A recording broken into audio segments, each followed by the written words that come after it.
one of the biggest things in this business, it's okay to say no. In fact, you have to say no. That's too much. Like, this isn't going to do what you think it's going to do. It's not. And that's why you have loyalty of patients. Now patients jump to save a dollar one place. Welcome back to another episode of Intrepidus Podcast with your host, Dan and Anthony, episode number 54. Today we have Dr. Todd. Welcome, Doc. Thanks for having me on today. I'm happy to be here. The med spa guru, if you will. So tell us a little bit about your journey from how you became a doctor to how you opened up your first med spa. Well, from a young age, like I was telling you guys, I was volunteering at a hospital. I love science, I love medicine, and even when I volunteered at the hospital, I used to spend a lot of hours there. From all my time in high school, I had free time. I would at least go one day a week, every week. And the more I learned, the more I loved. So I knew this was my passion. I can use my brains and help people at the same time. To me, that was the best. Money, I didn't even think about it at the time because I was just young. But I learned a lot growing up too because I worked everything and paid for everything myself at a very young age, which I think gave me a great work ethic. Studies came first. You get straight A's, not because you have to, but because I'm capable of it.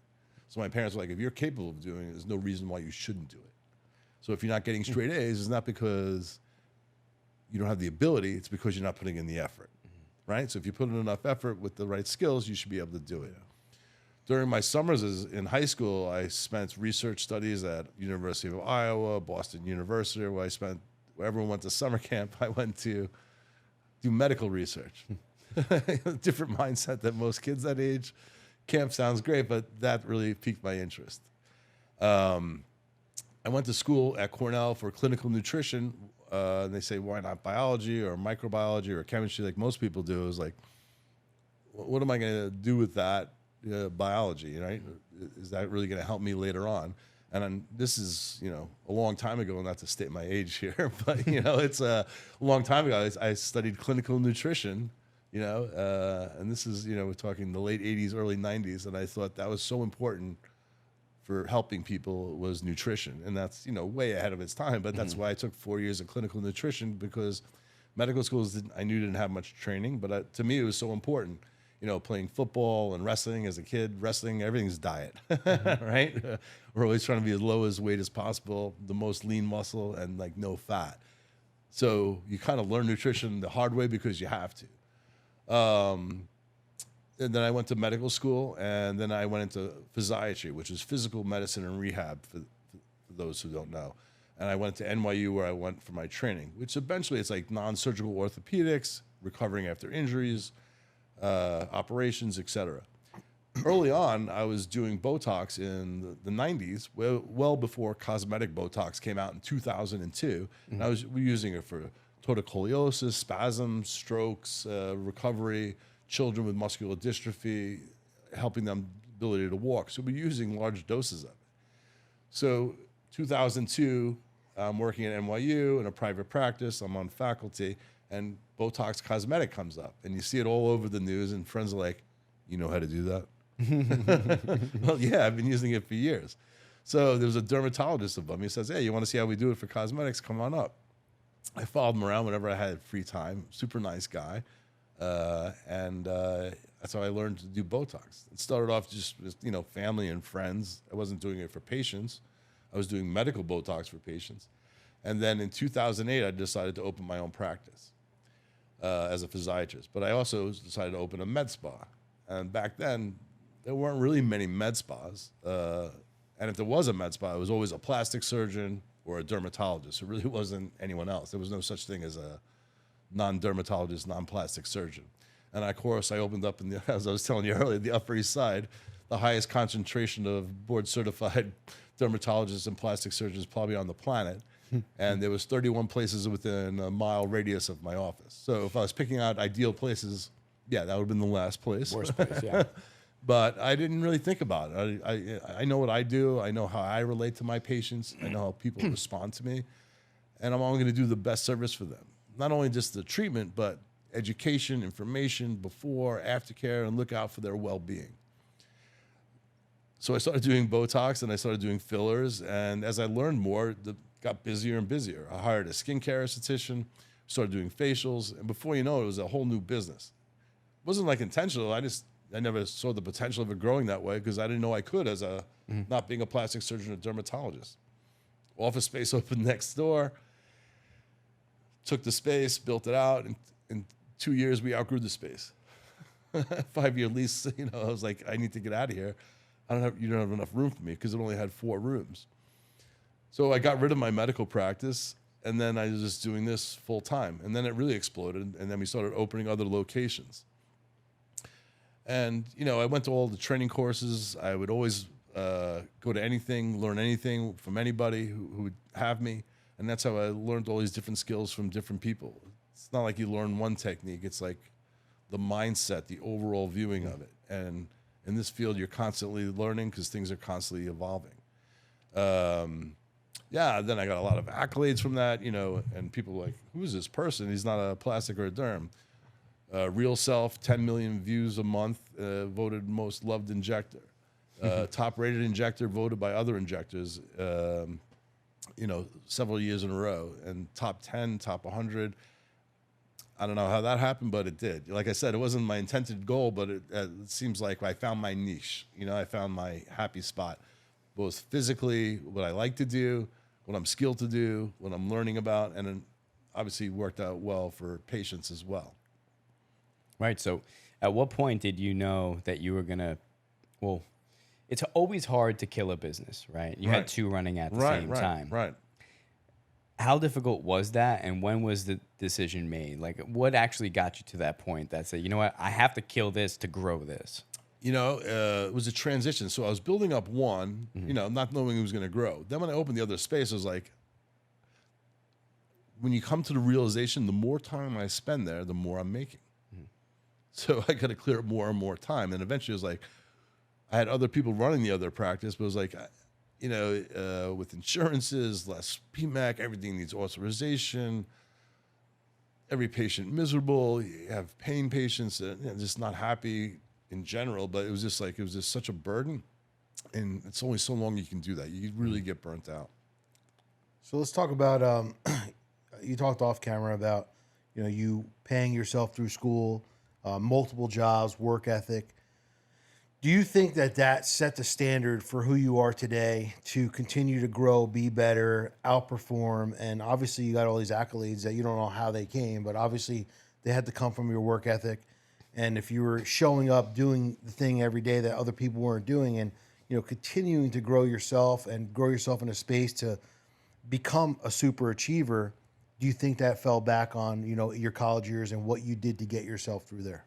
I definitely think it paid off because, I was never a 9-to-5 person, right? Like, you don't start and work and end work. When it's your own business, that's like my baby. I'm going to do everything for my baby, anything I could, right? And that doesn't work just from the 9 to 5 hours. But also, I realized very quickly that the harder I'm working and I'm unafraid to take on work, stay late, come in early, do the weekends, so does your staff. Right? There's no better example for your staff than you be the hardest worker in there. You're not going to keep up with me, but just keep pace. You're not going to surpass me. You're not going to put in more hours or more time. But that's why I had a young staff, untrained, unknowledgeable, but they were money hungry. Yeah, but they were work hungry. They wanted to do the best. They wanted to learn the best. And that's why those people stayed with me for more than a decade. And I trained everyone on everything myself. So if they didn't know about it, they had no experience. It was great. You know why? I could train them my way, what I think is the best way, not what they learned someplace else and have to change their thought process or alter what they've learned before, right? I get to mold them my way. It's a lot more work, but also, you know what happens? Those people stay with you forever. So it's a lot more work, and you worry about, I'm going to teach this person, they're going to leave. Not if you're always teaching them. The teaching never stops in this business. It's always changing. We always have new products, new services, new things to learn, new techniques, new studies. So if you're always learning, the people who are really hungry and want to do well, they end up staying with you. Yeah. So you fast forward. Yeah. You opened up 3 locations. Right. All super successful. You exited. Yeah. What now? So now I like to share my knowledge and experience of knowing nothing about the business to being an expert. And also about how to grow a business. When I was growing the business, I didn't have money to invest in the business. I had Nothing. It was a extra room I had in my medical office, Bootstrapped. Yeah, literally. So I had no marketing budget. I had no consultant. Back, that time there wasn't med spa consultants who were like, what are you talking about? You're not a plastic derm. They would tell you not to open. Oh, you can open on the Upper East Side of Manhattan? What are you, crazy? That's the worst place on the planet to open, So I did everything myself, but I learned how to do everything myself. And yeah, you definitely make mistakes, but you'll learn from those, If I didn't try, I wouldn't have learned, right? So how do I know what works and doesn't work? You have to have stuff that doesn't work, and some people are afraid to make those mistakes, but you only... that's how you learn it. But so I can share that wisdom on someone, from helping them. I want to get in this business, and then we have to have the conversation. It's not a cash cow like you used to be. You used to open an office, and people are like, oh my God, year one, I'm overflowing with cash. It's a cash cow. This is great. Well, you're not the only one who thought that. Wall Street thought that. Investment capital thought that. Venture capital thought that. And now we have massive overexpansion, and I think we're in a phase now of contraction. So if you want to jump into that market, if you do great service, you have happy clients, you're going to be successful. It's going to be a lot harder now than it ever was, but it can be done. So what you're doing now is basically coaching people, and people are hiring you to help them get into the space without that error, based on your knowledge. I see your Instagram. I see what you put out there. I mean, bro, I'm always commenting on your stuff like you're a genius. Like some random shit I would never think of. You're just like, hey, you see this? Well, this is why this happens. And like, I'm like, bro, who the fuck would know this shit? You know what I mean? Like, well, I think that the beauty of it is taking complex things and trying to make them simple so people understand. And I love analogies all the time, right? Yeah. So that really makes sense. I don't sell treatments. People are like, how can you be in the med spa business and not sell? I tell you what I think is good and bad, short term, long term. I'm looking at your overall well being. I don't want you come in wanting this 5,000 procedure. Why don't you let them do it? Well, if it's not going to give them the best results, I don't want to do that because they'll never trust me again. Yeah. One of the biggest things in this business, it's okay to say no. In fact, you have to say no. That's too much, or this isn't going to do what you think it's going to do. It's not right for you. And that's how you have loyalty of patients. Now patients jump to save $1 one place to the other. Because there's so many Botox, filler, surgical errors, which totally transform people for the worse. Yeah. And I think a lot of things that you do, you show like, why does this person look like this compared to what they used to look like? Here's why. Right. And it's super educational. I think that, just doing what you're doing, if you literally sold courses, and made YouTube videos of it, you would blow up because people are going to Google search or YouTube search, like whatever that procedure is, like benefits versus risks. Yeah. And the knowledge that you have, I've never, ever seen before. Outside of that, the respect that you have in the marketplace. So I spent some time with you last month. We were in New York. We threw up a picture on Instagram. And like the amount, that was my most liked post in July. Wow. And the amount of people that like followed me back and everything, you could just see like, when someone's in a niche and someone's in a space and they're following us from that same space, there's so much respect. It's not like random people. Right. And it's like, oh, this person followed you, friends with Dr. Todd. This person followed you, Dr. Todd. And they're all in the same space.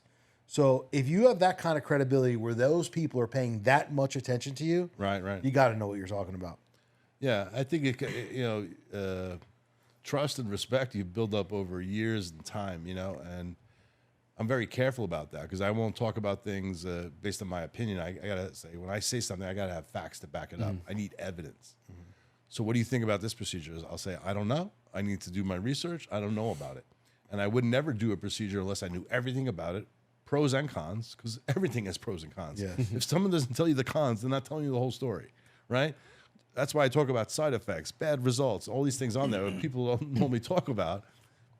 But there's a possibility. Even if it's small, you should know about it, right? So not everything is pro. So I make it realistic. I make it real. I make it tangible, hopefully, for people. So what have you found most common mistake? Like everyone wants to get Botox. Everyone wants to get filler. Maybe we just talk about real quick something that you would post online. Like what is the beware of Botox? I know there's cheaper Botox because like you said on one video something like if you're not paying X amount of dollars per unit, right. It obviously isn't real because people do Botox parties and they're spending $6 a unit. And like, what are the damaging effects of not using the right stuff and not paying the right amount for the product. Right. So there's a lot of stories, and when you hear these horror stories, it all comes back to this: an injector who really wasn't trained well. They don't have a license, but also now we have fake product.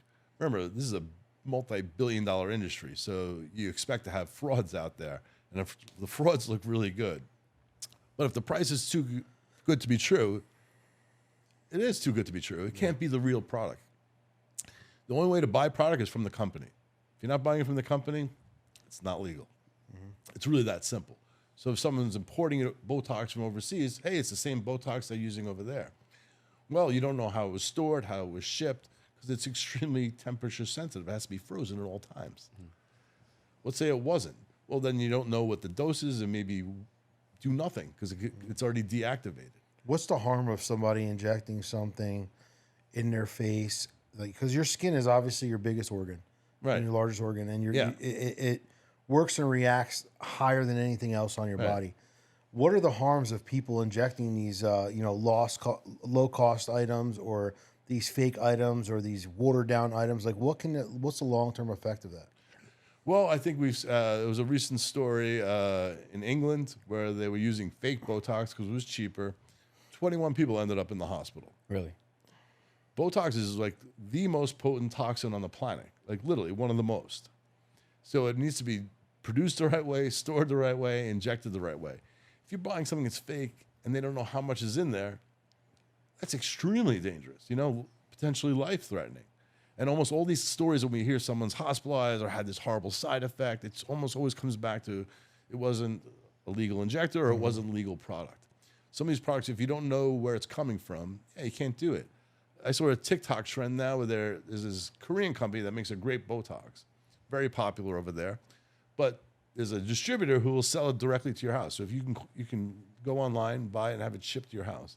And then there are TikTok videos of people teaching you how to inject yourself. Wow. It looks easy, but believe me, it's not. And people who've been injecting Botox for 10 years are still learning.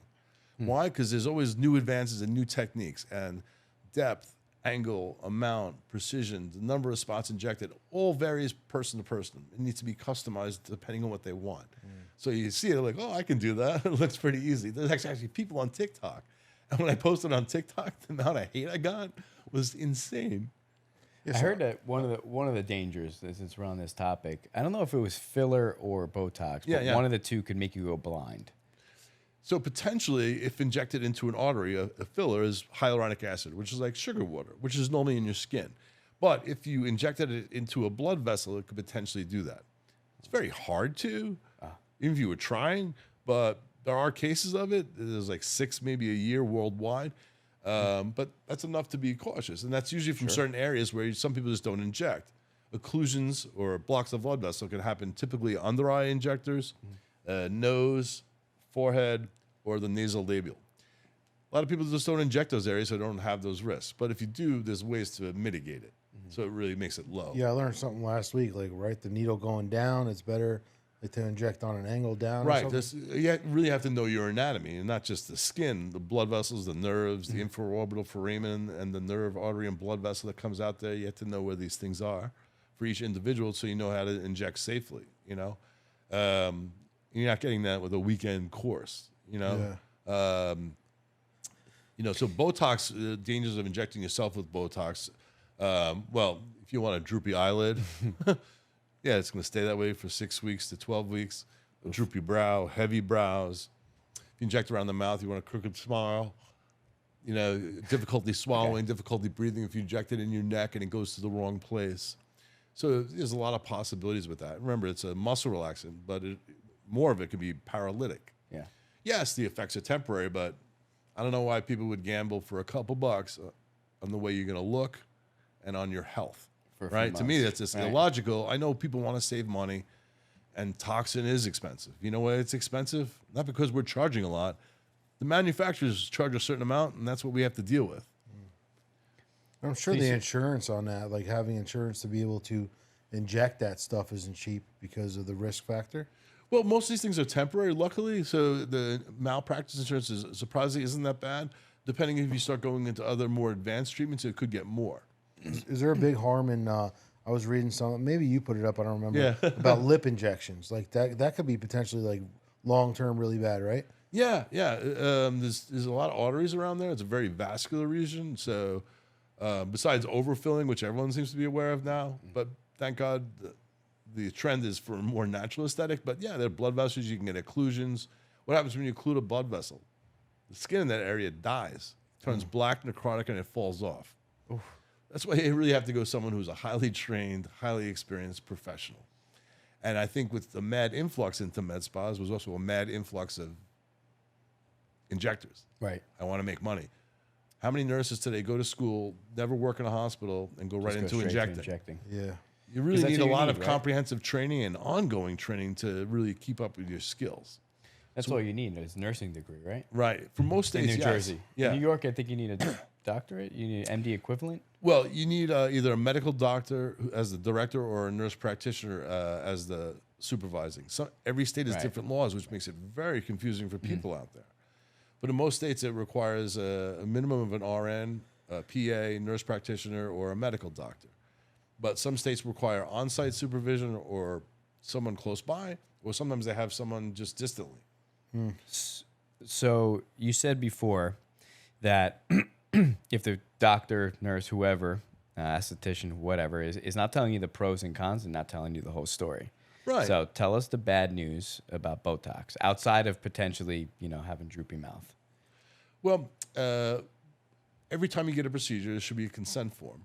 Most people just sign these things in the office and they don't look at it, or they're sent via an email. And what do? You just fill out the form, you sign it, you send it back. But you take the time to read it at least once in your life, especially if you've done it repeatedly. But usually you make it sign it every time. It can have muscular weakness. First, you're getting injections. You're going to bruise. Some people are just going to bruise. No matter how great you are, this is the world we live in. You're sticking a needle 1,000 times, someone's going to bruise, right? So there's a lot of factors that go into that. We do our best to mitigate that. But however, people are going to bruise, they could bleed, right? You can get swelling, you can have sensitivity, you can get redness. Some people get headaches after Botox. It can be used to treat headaches, but ironically, it can cause headaches for some people initially. Obviously, you can get muscular weakness, drop brows, drop eyelids, which also could affect your vision, muscle weakness, wherever you put it. Obviously, in much bigger doses, it takes to get those more severe side effects, but it's still a possibility, depending where you're injecting it. Interesting. I was just strictly curious. Yeah, most of 'cause those I haven't things heard are anything very negative. self-limited, right? Yeah, I haven't heard very, very negative things about Botox, lip filler, and all that other filler stuff. But Obviously, the world putting a is foreign now substance. anti any kind of toxin. Right. Yeah, obviously, I don't want to eat plastic, but having Botox is in your system, it blocks the nerve.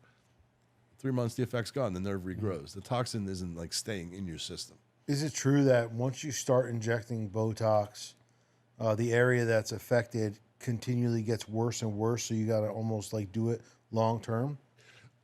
That's a great point, because that's a real common opinion. Most people, that's what they hear about it. So once I do it, I can't stop because my face is going to droop. It just goes back to where it was. Now, if you overdo it or overtreat it, what are you doing? You're paralyzing a muscle. And if I don't let the muscle recover, what's going to happen? I paralyze it again. So over time, it's going to get thinner. It's going to get weaker. So back in the early 2000s, when you walked around the Upper East Side, you saw ladies with their eyebrows Pinned out back. wide. Why? The muscles in between were so weak that they couldn't pull in anymore, that the eyebrows were now sitting here. And their foreheads didn't move, but also their skin looked thinner. Why? Because their skin didn't have any muscle on it. Too much, continuously. That's why you want to space out treatments. Especially in younger person, you don't want to look older by getting too much toxin, right? If they're coming in too quickly, and everyone's so worried about having lines or wrinkles, like it's normal. It's like this Right. fake look. You look at people, they get so much, they just look fake. Their face doesn't move. Yeah. They look like a totally different person. Well, body dysmorphia is a real thing too. We call sometimes you get you can't even view yourself anymore, right? Because you start getting some product, right? And they look themselves of how they look with the product. They forget to look how they look before they had anything. So every time they come in, they're comparing themselves to the previous them, not the original them. And that's how, if you don't have a provider telling you, whoa, that's too much, that doesn't look natural, it's not you anymore. You're going to forget where you came in as Right. and where you are now. And then you say, how did I end up this way?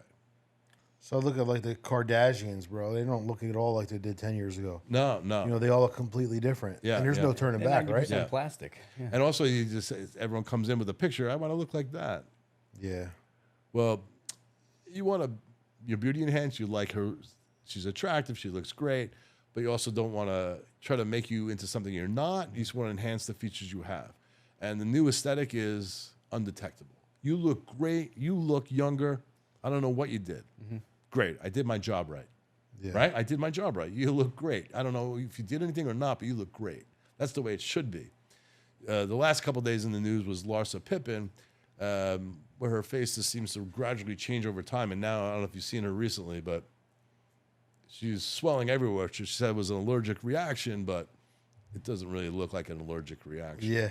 What's the thought behind why people go that far, you know, and take their the way they look to like the You know, next some people are very extreme? critical of themselves, and they really depend on your looks nowadays, especially on social media, TV, everything else. Your face is like your business card, right? And people are using that on social media as their, you know, why does every girl filter that photo? They just will. Not only filter it, they'll edit it, they'll do everything. Yeah, how do you lose yourself though? Like you know, they got so much plastic surgery. Yeah. You know, and there's so much work done, and they're in the office Right. every other week getting something done. Well, you know- part of it's addiction, maybe. Yeah, definitely, because they feel better every time they come in. So you got to think of the emotional aspect and the physical aspect too. One, they lose sight of what they were originally, and two is they feel good every time they come in. That makes them feel better. That's why, as a provider, you got to take all these issues into account. And sometimes it's difficult conversations. Telling someone no is not an easy thing to do sometimes, because some of them are going to get upset with you. How often did you have to tell people like, A "Hey, lot. I'm seeing you too A lot. much"? I was known for telling no to people. Really? You know what? Most of those people came back because they're like, you know what? They thought about it. There were other people, and then you know, anyone was just quick to say yes. Anyone could say yes. You look like a monster. right. So that's how you built your that's- reputation. That's why all these people trust you. Yeah, because I've like, you know, this is, I don't want you spending this much if it's not going to give you the result you want. If this is the result you want, we have to come up with a different plan. Because they think, I need this product, I need this precision. I saw the Kardashians using Softwave, I need Softwave. I saw the Kardashians using Morpheus 8, I need the Morpheus 8. Well, they have different purposes than you do. They look great, but that may not be the only reason why. So when people come in with these preconceived notions, because there's too much information out there, and people don't know how to interpret it. We never had so much information out there. But it's very complicated. There are very few things in medicine that are yes, no, right? In life, there aren't things that are yes or no, right? There's not decisions that are so easy like that. In medicine, definitely, there's so many factors involved to your own personal health, your lifestyle, your sleep, your sun exposure, your diet, nutrition, your fitness, your skincare, right? There's so many factors involved. But, you know, a lot of celebrities, it's even harder to say no because they think they know what they want. And those are some of the hardest people to say no to. But, you know, they're going to do that. They're probably going to find someone who's eventually is going to say yes. And it's probably not even that hard. So let me ask you a question. Has Right. there ever been a time where you really tried to convince somebody not to do something and then you ended up doing it anyway because they really, really wanted it, and then, you know, maybe you had some regret for doing it, or they just wish they didn't do it, like that the outcome wasn't good? You know, there are times that happened, but nothing too much because like, also when I think of it as I got to answer this person tomorrow. So if they wake up tomorrow and have a different opinion, that's on me. It's because at the time they said they wanted, and then the next day they say it's too much. That's on me. I did it. Also, every person I treat, I think, is my own business card. Right? Right. I Right. do want someone looking crazy and saying, I went to him. You know? Like, you want to get tagged in that photo? No. It's like you Collaborate wonder, some of on the that. girls with these lips, you're like, No, but even if they don't tag it, if they're going out and telling someone, I don't want to be that person, you know, or that was a risky procedure or anything, or if they have a side effect, it's on me. No matter what they say, you're the healthcare provider. And I think we're losing that healthcare provider portion of it. And it's become such a business model where we kind of put things out the window. Look, they said yes, they want it. Why aren't you doing it? Well, I got to say, is that the best for them? And that's why so many celebrities come in, because I'm going to tell them this is not going to do that. This is going to be too much. I know you want more of this, but this, you know, I try to explain to them why and the reasons why. Obviously, they can afford whatever I tell them to do, but they know I'm not going to, you know, sell them on something that is not going to give them the result they want or is not necessary, Right. or make them look, because they depend on their looks. And they're so criticized for their looks, they're very cautious, and many of them are very careful.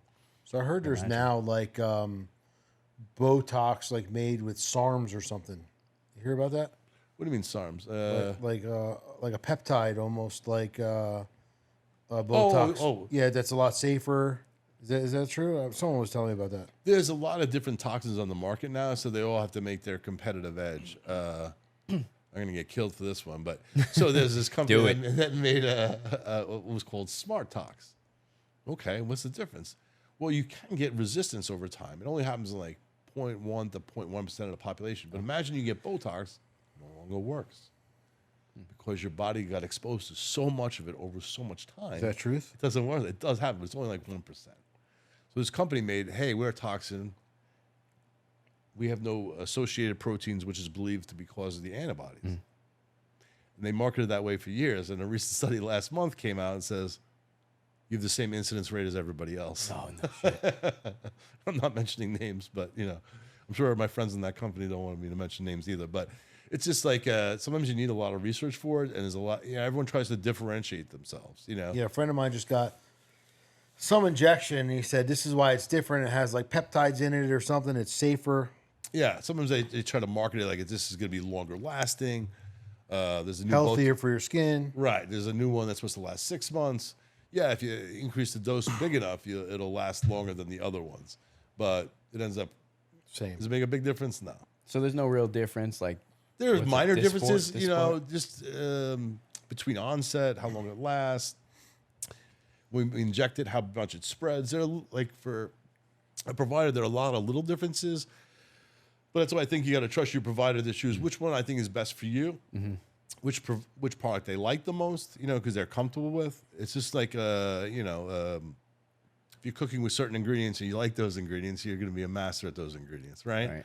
I don't tell a chef how to cook. Oh, you use this. I don't like that. Replace this. It's a little different, right? So you got to let them mix their own and use what they're comfortable with. In this industry, is there like trends? Is there like, this was popular back then? Gotta be. No.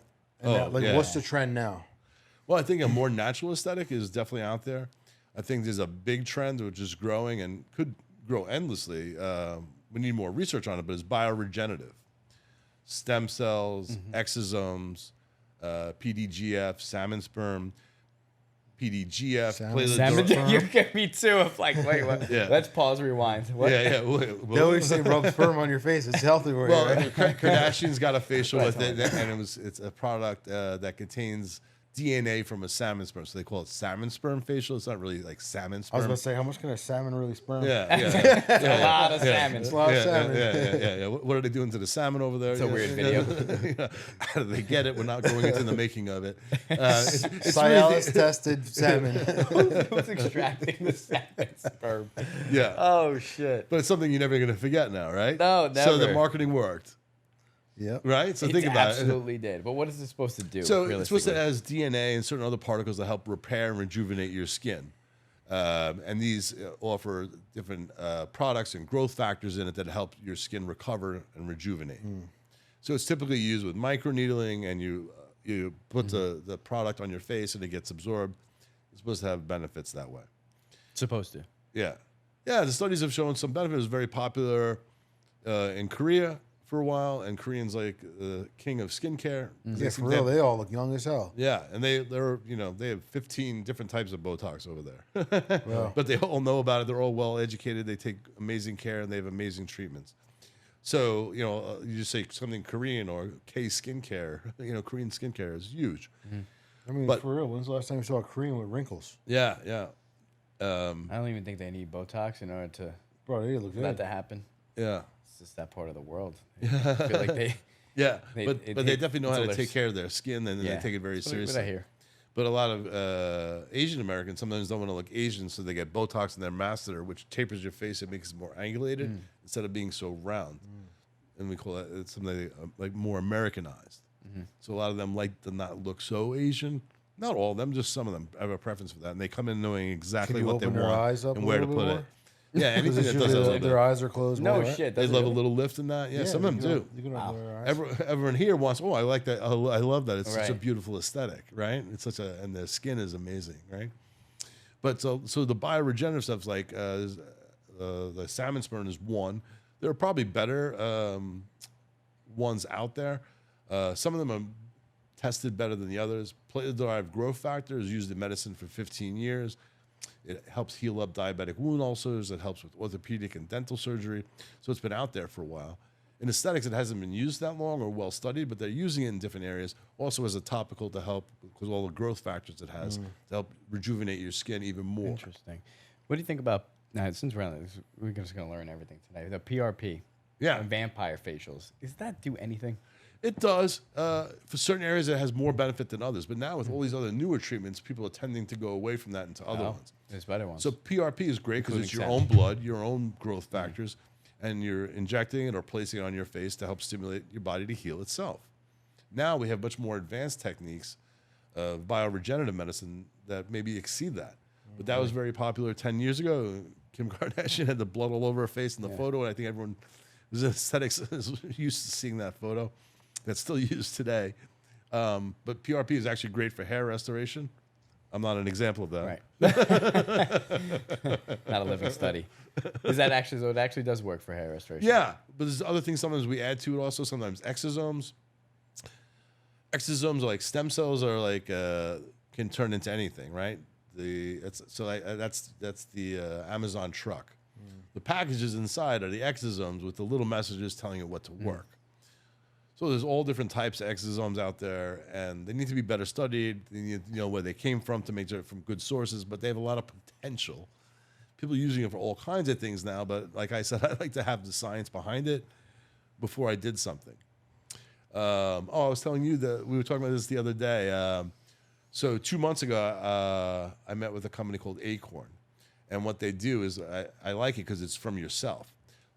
I didn't shave my head that day, and they took some hair follicles. It goes to a laboratory. This is really cool stuff. Talk about cutting edge modern medicine. So what they do is from that, they take the stem cells, and then they grow. And then it does growth factors, exosomes, stem cells, and also serotones, which is another type of growth factors. 2 months later, they have a supply that you can use for anything, for facial rejuvenation, hair restoration, anything. But it's your own stem cells.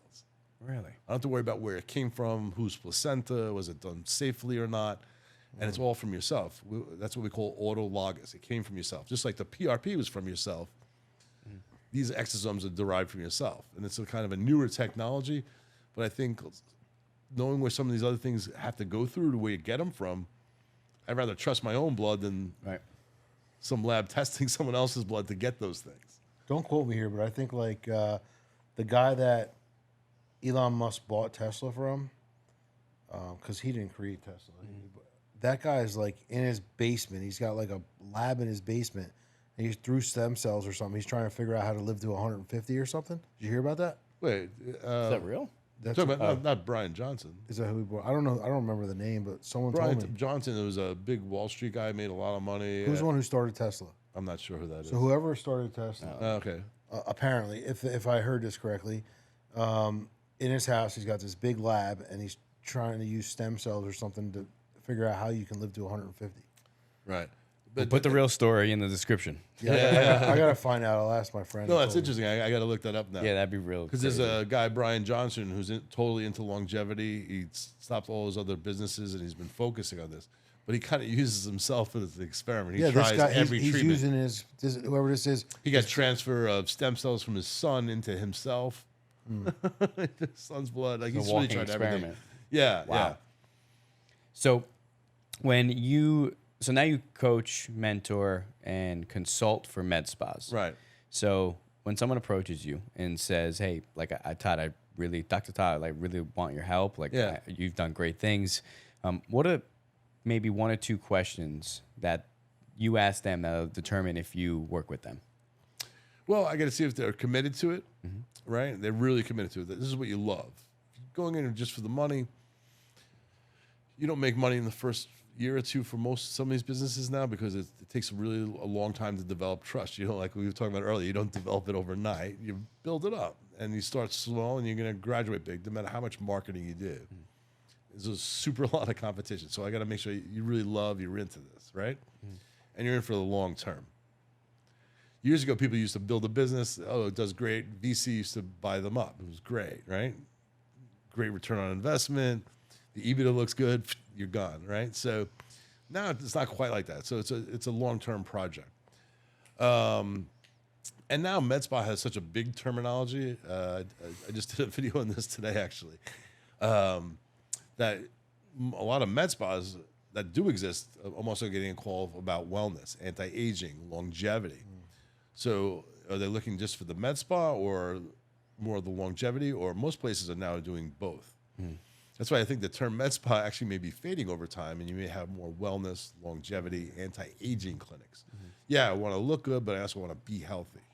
And there's definitely going to be a merger of some of those markets. So some of the biggest calls I have today, I'm existing med spa, how do I get into wellness? Okay. So people have been around for a while, they're successful, but they're worried about, hey, if these people are going for treatments elsewhere for other things that are kind of related, maybe I should be having those services in-house. So I think we're going to see a widening of the definition of that. I just went to a place in California. It was a med spa, but it was crazy shit, bro. They had like Botox, all that stuff. They also had the IV injections. Right. They also had like a room for like yoga and relaxation. They also had the cold plunges. They also had some air gravity shit that like it lifts you up in the air. Yeah. Saunas, like crazy shit, bro. Yeah, infrared saunas, cryotherapy, Everything. Intravenous vitamins, peptides, which are exploding everywhere. Everyone's in trying to get into the peptide business, but a lot of med spas are getting into that too. This place was insane. Well, think about it. A lot of the peptides are also related to aesthetics and beauty. If I'm healthier, my skin looks healthier. I'm going to look better too. Yeah. It helps me lose weight. So there's a lot of potential in peptides, and I think we're just seeing the beginning of it. But over the last 5 years, that's kind of exploding. I gotta tell you, like I did a lot of backdrop research on him, not on purpose. We know people, bro, for like 20-something years. Like he's known the same people I know, and like same circles have ran. Yeah, and it's crazy. We're literally sitting there having coffee the other day. Oh, you're right. And like we're just these names are coming up from other people talking to us. Yeah. And like, oh yeah, I know him. He's like, I know him. And then like last time we sat down, we had lunch. Like, we know the same people. Like you keep knowing the same people, and every single person I said, yo, I'm a doctor. Oh, bro, I love that dude. Tell him I said what's up. Yeah. The other guy that we mentioned, we don't want to talk about him. But Dr. Todd's the man. I respect him so much, and like this guy, like for 20 plus years of just the people I know, has a standard of respect, and people hold them at a high level. Yeah. So that's super important. That guy introduced me to one of the biggest breast surgeons in Miami. I don't want to mention names, but anyway, he had a whole building and he built out a med spa, but he keeps not doing well with it. But if he's one of the biggest plastic surgeons, why is his meds not that going on? I said, you have a Ferrari, but you don't have a driver. Yeah. Right? So if you don't have a driver of that, and he's like, I'll buy out your practice and I want you to move and run my med spa. It didn't work out. The terms weren't great for me, and I was just, still growing at the time. But it's funny how, of all the people in the world, he's like, he wanted me to do that. I was like, he just saw something at the time. I didn't think I was even that big or noticeable. Well, it's clear why you're an expert in your craft. I mean, yeah. No, I was just flattered to go down there. I flew down. We had a bunch of meetings and stuff, and My question would be, why does a plastic surgeon who primarily does breast implants in Miami need anything else except for that? Well, he has so many clients coming through the door. Oh, it's more revenue, more distribution. Everyone thinks that they're leaving money on the table type deal. Yeah. One-stop shop. But also, he's so big, a lot of his clients are out of town, so it doesn't have the same dynamic as someone who's just does local. Everyone from around the world goes to see him. So I told him the dynamic is different. You have to build a core of regular local followers. Because you don't travel, 3,000 miles to get a Botox treatment. It's just, I don't care how good you are, it just doesn't happen. Right? But so he needed to create something core and a trust value for the other parts. Just because you're a great plastic surgeon doesn't really mean you have the best med spa. Yeah. Bro, you know how credible this dude is? He gets 10 million views a month on his Instagram. That's all. Show me his Instagram. It's insane. And the other thing I love that you said, you actually walked out for a second, but he said, I don't care about this number because 189,000 followers. It's like, damn, it's a lot. He's like, I don't care about the number. I care about the interactions because then I get to speak with people and, I can help them and they can help me. It's like, oh. Well, you know what? I think I love that. They know that if someone puts a comment, I'm either going to like it or respond to every comment. I try to every day. It's a lot. And I respond to all the DMs myself. There's no automation. It sounds crazy, but that's how I started it. That's when people, I think, started trusting me. And I don't want to get away from that and hire someone to do that. It's so much, man. Right? I can't give you medical advice, but I can give you medical facts. Mm-hmm. Everyone wants a medical consult. You can't do that. You can only give, information. And then, did you like this machine or this doctor or this one or references? Yeah. So if you were to recommend anyone who wants to, so for, what do you call it, wellness and longevity? Yeah. So if anyone's trying to, let's say, stay the youngest they could possibly be, what are 3, procedures that you would recommend? Well, I think it starts with yourself first, right? So we can only fix so much or adjust so much. Start with the basics. Are you eating a diverse, organic, whole foods diet? Are you doing activity every day? Are you exercising minimum 2 to 4 times a week with weights? Right. Protect your skin. Chemical sunscreen, you're afraid of them, use mineral sunscreen. Protect your skin. 70% of aging in your skin is from the sun. 70%. That's a large number. If you can control that, you're not only protecting skin cancer, you're also preventing early aging. Now, depending on anyone's individual needs, then you talk about specific things you can do. Saunas, cryotherapy. Yeah, there's pros and cons to that too. Did you know that sitting in the sauna twice a week for 30 minutes can decrease your sperm production? I did know that, actually. That's why I stay in there for 5 hours. I do 20 minutes, probably 20 minutes twice or 3 times a week. Cryotherapy could be beneficial too, but sometimes too much. If you're trying to grow muscle growth, there's studies that show it could inhibit your muscle growth. Really? Yeah, so there's like pros and cons for everyone. But some people just sore a lot or a lot of inflammation. Yeah, surely that could be beneficial. Peptides, like everyone, there's peptide for everything nowadays. That's so hard to figure out, right? It really is, but I like the ones that this is gonna sound crazy. Most of the peptides out there have animal or laboratory studies. I like the ones that have the human studies. So I don't want to think it's gonna do well. I want to know it's gonna do well. So I want to say for humans, because the mice did well on it doesn't mean I'm gonna do well. Yeah. It doesn't translate that way. So I think it's doing your homework, and also, I hate to say this, but 95% of the pharmacies that are selling peptides probably aren't doing you the best service. Why? You have to have certain type of facilities to really do it right. Make sure you're not going to get an infection, contamination, quality control, third-party testing, and have the facilities able to do that with great quality products. So where do you get peptides from then? That trustworthy source? I mean, there's a few that I think a lot of people use, and they stick to those, but I always red flag the ones, people get these peptides, they show it to me, it says, not for human use. Because they're under because they haven't tested yet. No, because they say they're experimental and they're only giving out experimentally. Well, that means they're probably not doing it the right way in the first place. What's the difference between a peptide and a SARM? Like, what's SARMs? What is that? I'm not familiar with that. I think they're the same exact thing. Same thing? Yeah. One's a pill form, one's a shot? No, SARMs could come in a pill form, shot. Yeah, peptides, there's certain ones that are oral, there's some that are nasal, some that are transdermal, but most commonly subcutaneous injection. Yeah. Yeah, I think they're considered the same. Yeah, I didn't know. I see SARMs and peptides, and I don't know what the difference is. I used to know what SARM stand for. Now I don't.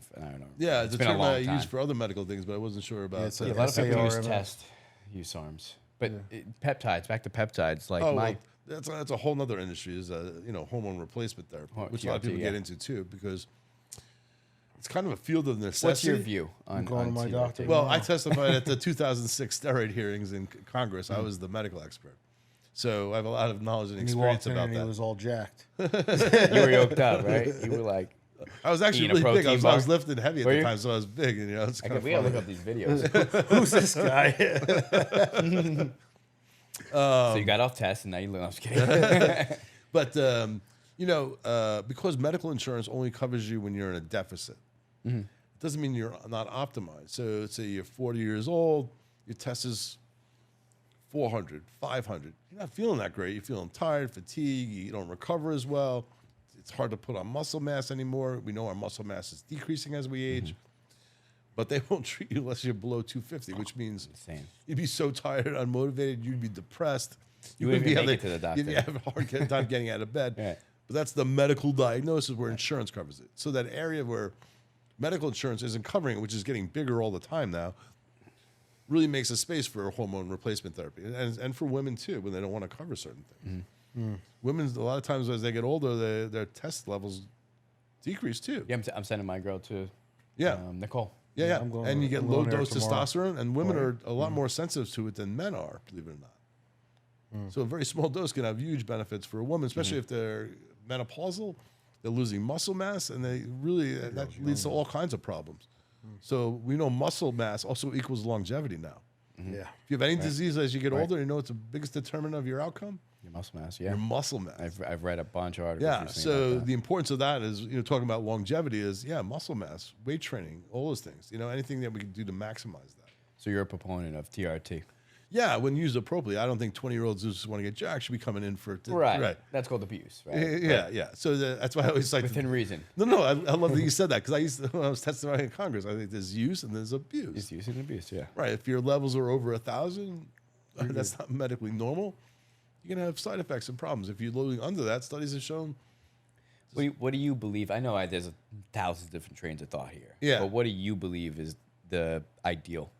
Well, I think it really depends on Test your level. age, too. If you're 70, do you need a 950 testosterone level? You probably feel pretty good, but I'm not sure how your body would handle that. So if it was 700, you probably still feel great. Why are all these old guys so fucking jacked? What I the know. fuck are they doing? It's people in the gym, and I'm like, how? Yeah. Well, these guys are like 60 and Huge. 70. They're fucking Yeah. diced. Yoked. They're on that, but you also on Growth other hormone. things. Well, now you don't have to take growth hormone because it's so possible and so mad expensive. You can take tesmorelin, sesmorelin, which are... I don't even know what that is. Those are so what they do is a lot of people take them even when they're younger because your level after 40 decreases a lot over time too, which has to do with recovery for all different systems in your body.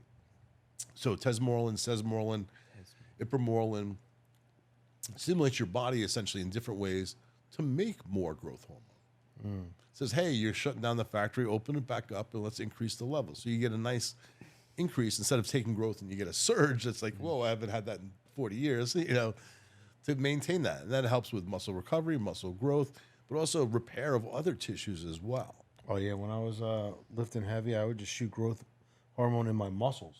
If my bicep was bad, my tricep was bad, bro, repairs quick. Shoulder tear a little bit. Really? Shoot it right in your shoulder. Yeah. Yeah, shit was great, bro. But It's like that's why literally that's 5 days later, you're good. but that's considered a peptide. It's legal, and we know risks and benefits. of it. Tesmorelin is, or Tesmorelin, sesmorelin, ipamorelin, all they're considered peptides. right. Okay, where do you get them? Well, yeah, I would You always can tell do me it- later. No. But I tell you, always go through a healthcare provider. Don't just order stuff in your Yeah, own. like Because there's otherwise, certain people who otherwise you're essentially prescribe diagnosing already. and treating yourself. Even as a physician, you don't do that. You gotta go to someone else to get care. get your blood work and figure all that Right. out. I need that in my bicep, like right now. And then, but you also there's certain things they need to monitor over time. Certain things they have to make sure you're a good candidate for. Right? There's like risks and benefits of everything, and those need to be assessed. Someone online shouldn't be able to assess themselves and order it directly. Yeah. Right. In my opinion, it's kind of the gray area market where we're talking about: is it a prescription? Right. Is it a nutraceutical? Is it an injectable nutraceutical? So, regulation-wise, it hasn't figured out yet. That's why everyone's running to peptides. You see so many influencers selling peptides, so many practices selling peptides. But like doctors can't really recommend a lot of peptides, right? I mean, there's a Like I said- doctor who just repaired my buddy's 2 shoulders, Big James. You met him, and his one shoulder wasn't as bad as his first one. So the doctor said, I can't say this, but I heard this product works well for people. But he's not allowed legally to suggest it. if you're affiliated with certain hospitals, I'm sure you're not allowed to talk about anything that's not considered that. Independently, you could, but some people don't want the liability. Right. I think people are worried about that gray area, and they're going to start being responsible for it. And they would only recommend peptides that they know of that have been well studied. And even then, it would probably be considered experimental and sign the consent for that. But like a lot of surgeons now are using BP 157 because it helps your muscles and your body recover after a trauma, injury, or surgery. even plastic surgery, regular surgery, orthopedic surgery. You hear it all the time, right? Or guys that have injuries in the gym. What do they do? I have the upstairs BP Yeah. But I'm saying it's a very common one used for that. But I know some doctors who actually recommend these peptides post-surgical to help you recover better. Really? But I'm saying it's kind of a gray area, and a lot of doctors are, kind of hesitant to throw their hat in without knowing it. Right. So I can tell you which ones are so. better studied, medically in human studies, legitimate pharmacies to go to. So if you wanted to add it to your practice, how do you do that legally? How do you do that morally? How do you do that ethically? And for great patient outcomes and not sacrificing patient safety. So it's like peptides good or bad. It's like nothing's that simple, right? There's a lot of potential there. We need a lot more research on some of these things too. Such a powerful conversation with your knowledge. Now let's flip the switch for a second. Yeah. Our podcast is called Intrepidus Podcast, and the Latin word of fear. So what kind of fears do you have? Maybe like what keeps you up? What are you always thinking about? Worries, fears based in the industry you're in, space you're in. Like what kind of fears run through your head? Maybe daily, weekly, whenever. Well, first of all, I think it's healthy to have fear. Fear also means you respect something, right? I go to a cliff. Yeah, I'm afraid I'm going to fall off, but I can control my fear, not panicking, right? So that's the difference. I can face my fear and survive and function. So I always tell injectors, I like an injectable who's a little fearful. Yeah, you got to think of all the possible side effects you can get. The injector who you teach who doesn't have fear scares me. Because they're going to do things that they normally would say, whoa, I got to be really cautious about this or not do this at all, right? So fear is definitely a motive. Well, personally, I fear certain industrial things because, everyone's hating on anything toxic or this and that. People are anti-medicine. People are anti-medications. And that's just a mindset where they're not open to other things. I'm fearful for what that'll lead to. Oh, I don't need to see a doctor. They're not going to do preventative medicine. So go to someone else who's not even a doctor, and they'll recommend certain things. What are they going to recommend? Their supplements or vitamins. In the industry, I worry about like bioregenerative medicine. Yes, it's very exciting, but I think we have to be cautioned to use stuff that we know is safe, but also we know is effective. A lot of these things are potentially fantastic, which makes people want to use them. And patients making them want them. So it's a little bit of a, I know it's great and it seems trendy and everyone's doing it, but I don't want to be the one who recommended something and 5 years later, like, wow, that was a disaster. Yeah. So when you're maybe like consulting with somebody who is opening up a new med spa and you're giving them all this information, like, do you have a fear that like they're just not comprehending what you're trying to say? They're thinking about the money, they're thinking about this, they're thinking about that, and you're like, this person's gonna fuck everything up. And like, do you fear like it might come back on you like, Doc, you told me to do this. No, I didn't tell you to do this. I told you to do this, but you kept insisting to do this. Like, does any of that stuff play a role in your head? Yeah. Unfortunately, in an age where there's information everywhere, right? We don't have a lack of information. We have too much abundance, and unfortunately, a lot of it is not necessarily great. So if you're new to the industry, you're not, and people always say, I think we got it from here, we're good. Or I make recommendations, they don't want it, then they end up coming back. It's like, I think I'm doing this and this. I'm like, really? We talked about this 2 years ago. Yeah.